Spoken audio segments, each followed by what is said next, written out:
Hi everyone, it's Laura from Giant Kids Ministry, and today I would like to talk to you a little bit more about using objects in your lessons.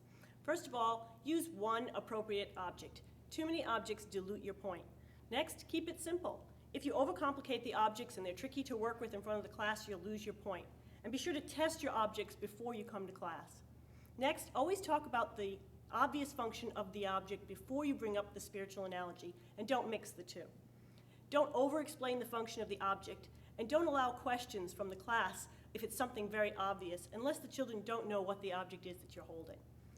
And lastly, we want to make sure that you understand the difference between using an object for a quick comparison, an object lesson, and describing something that's a lengthy process that changes over time, which I would call more of an illustrated sermon. So let's take a little bit of a look at how object lessons can be used. Okay, kids, today we're going to talk about the power of God. And when God turns you on, you're full of power.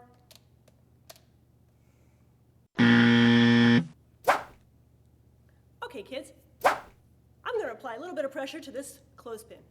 As soon as I do, it opens up. Sometimes that's the way God works in our hearts. He applies a little pressure, and things open up. Okay, so what have I got in my hand?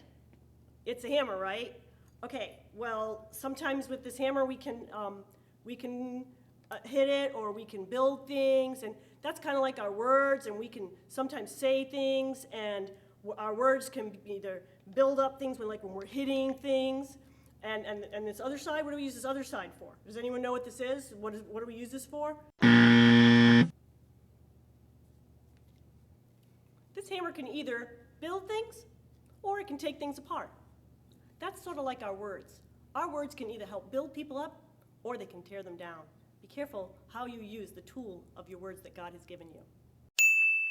So you can see that objects can really make a difference in sharpening up your points with the kids. But be sure that you use them correctly, and that you make sure they're simple enough for the kids to understand.